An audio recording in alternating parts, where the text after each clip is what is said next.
ওসমান ভাই, ভাই আসসালামু আলাইকুম। ওয়ালাইকুম আসসালাম। শোন, চেয়ারম্যান কাকা তোকে দুজন ডাকতেছে, জলদি বাসা চলে। তাড়াতাড়ি সবকিছু গুজগাছ কর না, রেডি রেডি চেয়ারম্যান এক দিলে দুই পাখি মারতে পারবেন।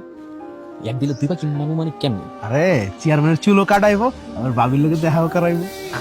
কি কোসাই না, অনেকদিন যাবত আমার মনে দেখি মন না, মনের প্র্যাকটিস করতেছে। চেয়ারম্যান সাহেব আসসালামু আলাইকুম। আসসালাম। ওসমান, যাও করে বাথরুমগুলো দেখা দে। চেয়ারম্যান সাহেব বুঝলাম না, বাথরুম দেখবে মানে আমি তো বাথরুম যাওয়া যায়নি। তোমরা জানো না তোমাদের কি জন্য দেখা হয়েছে? না চাচি জানি তো, আমরা তো চেয়ারম্যান সাহেবের চুলের কারণে লেগে আইছি, তাই না? এই, আমার কি এত আকাল পড়ছে যে তোর মতন একটা নাপিতের কাছে আমার চুল কাটতে হবে? এই তোমার আমাদের ঘোরা দি ঘোরা আমুক এলাকার সময় তো চেয়ারম্যান আমার চাচাই তোর কাছ থেকে চুল কাটাইবো? আমার চাচা চুল কাটার লাগে সব থেকে লোক আসে, পালার থেকে লোক আসে, আর তুই কি করবি? গাছতলায় চুল কাটিস? তোর মতো 2 টাকার গাছতলা নাপিতে দেখি আমার চাচা চুল কাটাইবো? বুঝছ নাই? তাহলে আমগুলো ডাইক কানছেন কেন? বাথরুম পরিষ্কার করার জন্য। আমগো বাথরুমগুলো নোংরা হয়েছে, চলো তোমাকে দেখো পরিষ্কার করো, চলো চলো চলো। না না চেয়ারম্যান সাহেব, আমরা তো নাপিত, আমরা তো মানুষের চুল দাড়ি কাটি, আমরা তো বাথরুম সাফ করতে পারি না। তুই কাকার সামনে চলে কথা কস, একদম কান সামনে ঘোরা দেবো তোরা, চল। আরে যা যা, বাথরুমগুলি পরিষ্কার করে দে, টাকা 2টা বেশি দিয়ে দিবো। ওটা শেষ করানোর পরে এই বাড়ি ঘর ধরে যত ময়লা আছে সব পরিষ্কার করো। আমি আয়সা দেখছি পরিষ্কার করস নাই, খবর আছে তো।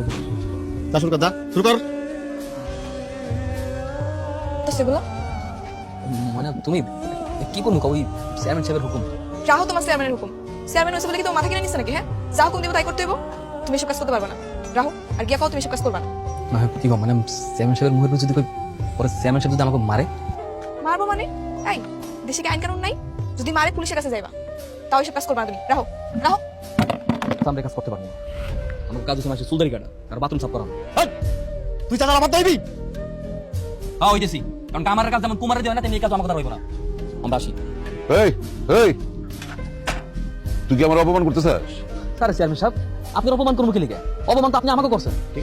আপনি খুব ভালো মতো জানেন যে এই কাজ আমাকে দ্বারা হইব না, এই কাজ আমরা জীবনে করিনি। আপনি একজন চেয়ারম্যান নিয়ে তারপর যাই না বুঝে এই কাজ আমাকে দ্বারা করাতে চাইতেছেন। ঠিক আছে যা, কিন্তু এর ফলাফল কিন্তু তোর একদিন ভোগ করতে হবে।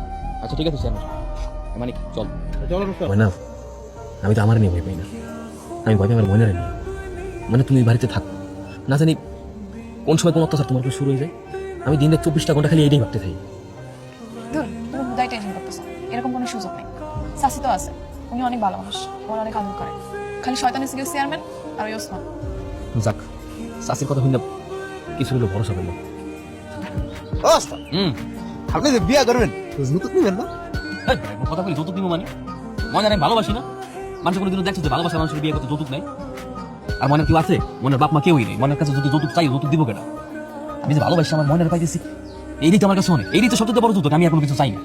আচ্ছা তাহলে কাম করেন না, আমার একটা বিয়া দেবেন। আমি বিয়া করে যৌতুক নিয়ে ওই যৌতুকের টাকা দিয়ে মনে করেন আমার দোকানদারি আরো বড় করে সাজাবো, সুন্দর করুন। কি করেন স্যার? আয়না নিজের চেহারা করে দেখছো? তোর তো সাইজ, তোর তো চেহারা, আয়না তো আটবে না। যৌতুক দিবি মানে তোর তো উল্টা আরো যৌতুক দিয়ে বিয়ে করো। এই কি করলেন? আয়না দেখবো না, মাত্র আয়না দেখতেছি, প্রত্যেক দিন আয়না দেখি। আমার তো মাশাআল্লাহ এত সুন্দর লাগে ওস্তাদ, এত সুন্দর লাগে, খুব ভালো লাগে ওস্তাদ। যে শাহরুখ খান আছে না, শাহরুখ খানের আমার চেহারা খুব মিলে মিলে। ওরে আমার শাহরুখ খান রে, আমার জনি লেবারের খালাতো ভাই। শোন, আমি চেহারার কথা বলি না, যোগ্যতার কথা।